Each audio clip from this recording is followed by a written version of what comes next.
Eh, Decíamos en nuestro adelanto a través de las redes sociales allí en Twitter y todas las demás, que, bueno, había pasado ya la votación en el Senado y que estábamos en paralelo alcanzando el mayor riesgo país, ¿no es cierto?, desde que asumió el presidente Macri. ¿Por qué esta doble, diríamos, caracterización? Porque claro, mientras nos encontramos en la cotidianidad política con elementos que son importantes, por supuesto, que son vitales, nadie lo discute, que de alguna manera marcan tiempos históricos en luchas como la de las mujeres, ¿no es cierto? Y con impactos políticos importantes en paralelo. La situación económica continúa en un proceso que en esta columna lo hemos venido señalando, yo diría, sábado a sábado, desde que entramos al stand-by. Venimos adelantando que esto iba a ocurrir en términos de pérdida de capacidad de decisión a nivel nacional, en relación al fondo, ¿no es cierto?, que esto íbamos camino a tres ejes que caracterizaban un stand-by con el Fondo Monetario Internacional de las características del que se aplica en nuestro país, que implicaban una pérdida del salario real notoria, que implicaban un crecimiento del proceso recesivo, ¿no es cierto?, en el que ya nos encontrábamos, y que por supuesto esto nos llevaba a una crisis social donde la cara más siniestra es la del crecimiento del endeudamiento. En paralelo, nosotros tenemos que en el día de ayer el dólar prácticamente ha superado la barrera de los 30. Tenemos que la inflación está superando el 32%, que es una cifra fatídica, ¿no? Ya casi nadie discute que esto va a ser así. Ni el presidente de la Nación deja de reconocer que estamos en una etapa recesiva, por más que, como siempre decimos, técnicamente haya que esperar 2 trimestres para 2 trimestres de caída de actividad para poder definir técnicamente que estamos en recesión. Sin embargo, nadie discute que este es el escenario en el que nos encontramos. Y claro, este tema ocurre en momentos en los cuales se está llegando la primera misión del Fondo Monetario para monitorear qué es lo que ha ocurrido desde que ingresamos al stand-by. Y yo aquí quiero desdramatizar, porque particularmente quienes siguen estos temas y escuchan la fatídica cifra del 32%, dice, chau, listo, caemos al waiver, 32% es el límite, hay dos números, ¿cierto? 29 y 32, a partir de 29 el staff aconseja determinadas medidas y elabora un documento al respecto, pero a partir de 32 muchos dicen se cesa el reenvío de fondos, el desembolso de fondos por parte del fondo, vaya a saber, digamos, con esta coincidencia, y por otro lado hay que hacer todo un barajaridad de nuevo, nuevas metas, nuevas pautas, nuevos acuerdos.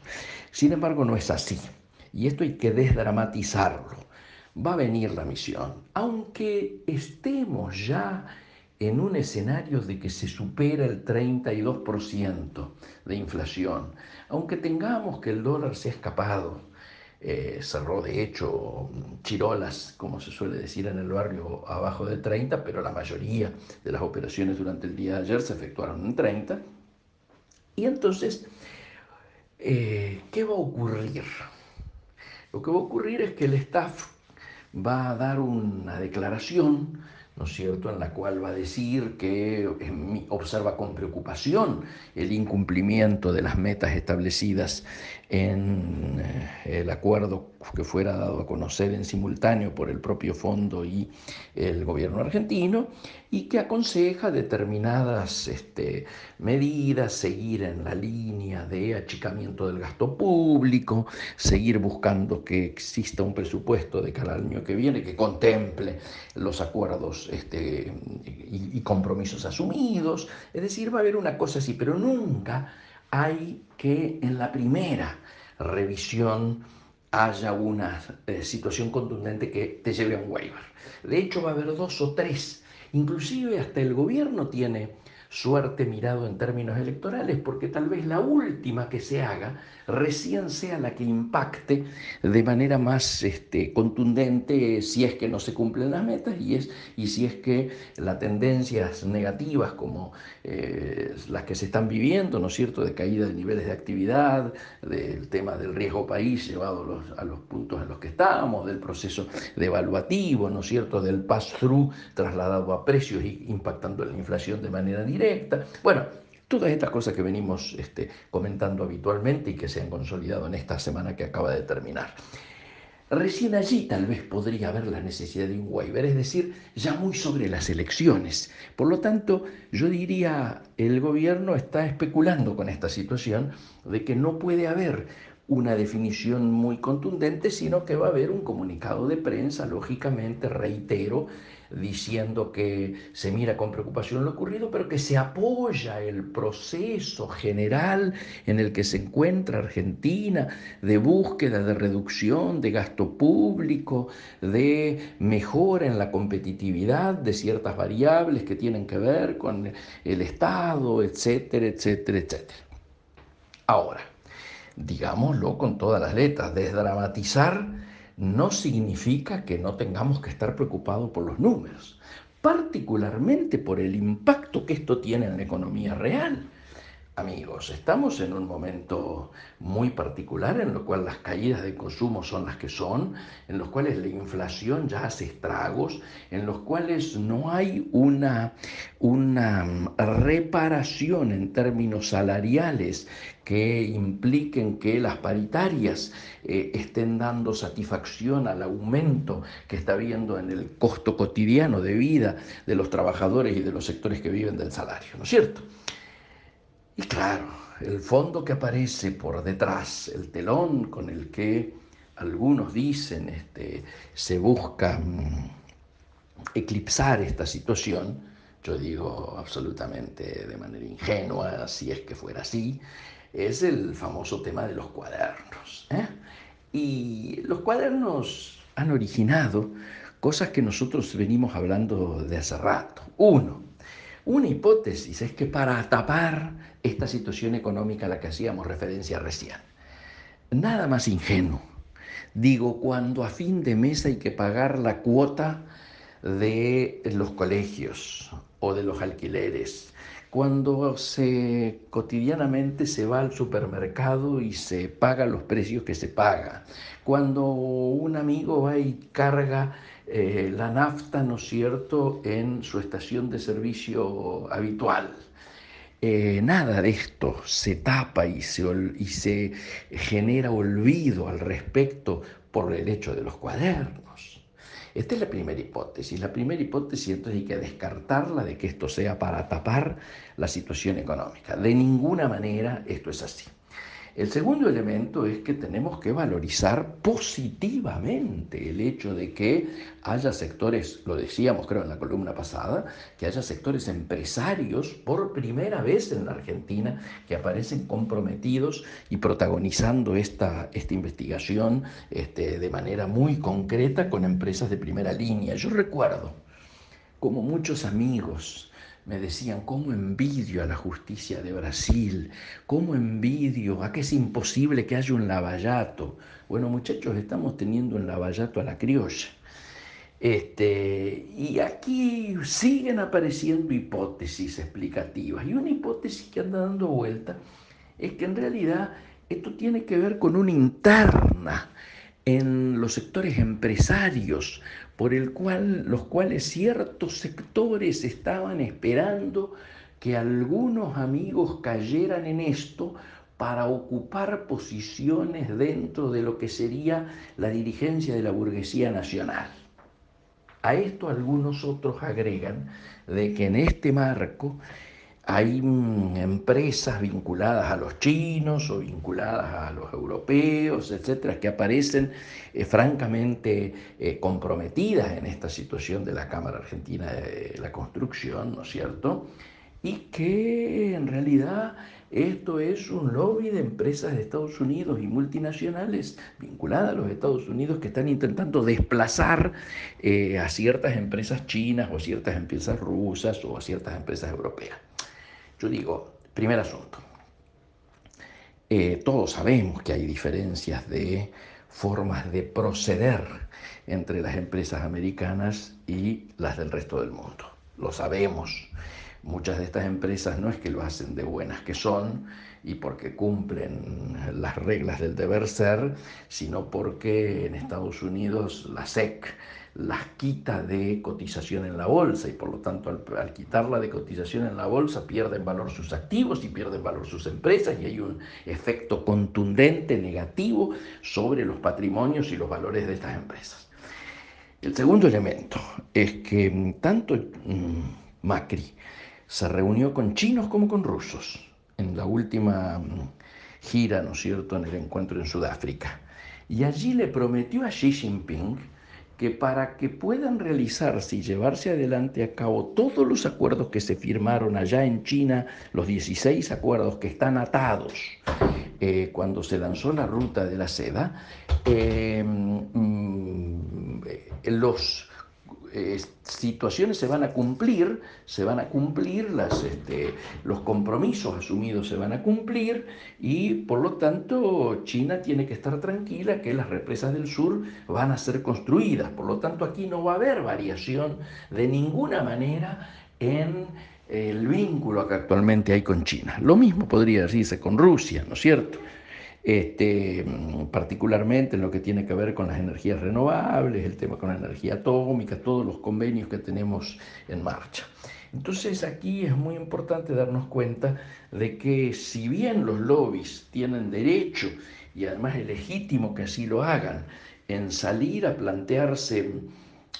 formas de intentar desplazar a otros sectores, en realidad este juego ya está echado. Lo que no está echado de manera definitiva es el impacto que esto tiene en la propia política de Cambiemos. Y yo quiero decir explícitamente que algunos de los socios de Cambiemos están teniendo particularmente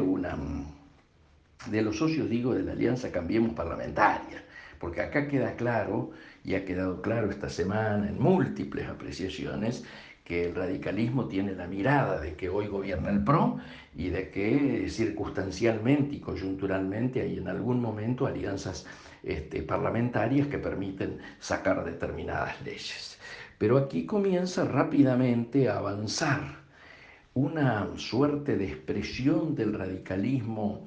yo diría, no complaciente, del radicalismo enojado, del radicalismo rebelde, que se ha dado en dos manifestaciones esta semana que tienen que ser dichas en esta columna. La primera, un Setúbal más, creo que el Setúbal 3, allá en Salta, en Cerrillos, donde Ricardo Alfonsín, con Chang y con militancia de todo el norte, definió explícitamente una posición contundente, ratificando que hay otro radicalismo, esto como síntesis, ¿no es cierto? Luego, Ricardo Alfonsín este jueves ha lanzado el EPA, ¿no es cierto?, el espacio de pensamiento alfonsinista, donde claramente ha dicho, señores, hay que construir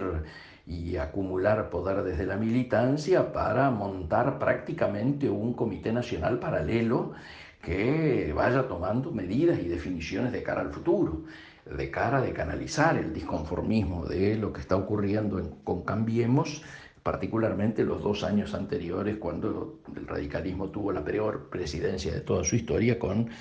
Corral de Santa Fe. Pero esto tiene mucho más que ver con algo que ya se insinuó en la Fundación Ricardo Rosas cuando se juntaron, ¿no es cierto?, Ricardo Alfonsín, Cachi Casella, Changuí Cáceres, Jorge Sapia, presidente de la Convención Nacional, Federico Storani, vicepresidente de el Comité Nacional, y a la que diríamos, de alguna manera se convoca y se siente que se está en el mismo espacio con Martín Lustó. Es decir, aquí hay una articulación, yo diría, del progresismo socialdemócrata, del radicalismo, que empieza a plantar bandera y a decir: basta, muchachos, hasta acá se llegó, no toleramos más los manejos obsecuentes de una cúpula que hasta este momento solo ha, diríamos, generado situaciones y tolerado posiciones a veces hasta antagónicas con el pensamiento histórico del radicalismo, y entonces hay que replantearse una estrategia nueva de conducción y de participación. Esto ha generado muchas expectativas y, bueno, muchos análisis en realidad de hasta dónde se va a llegar, qué tiene que ver esto con el 2019, etcétera, etcétera. Lo importante de darnos cuenta es que todos estos elementos que hemos articulado en el análisis de hoy terminan pegando en la política. Y claro, hay movimientos en el peronismo, hay movimientos en el oficialismo, hay movimiento en algunos aliados, hay movimiento en toda la sociedad argentina, que también se ha visto sacudida con esta multitudinaria expresión de gente en la calle vinculado a lo ocurrido en el Senado esta semana. Desde mi perspectiva,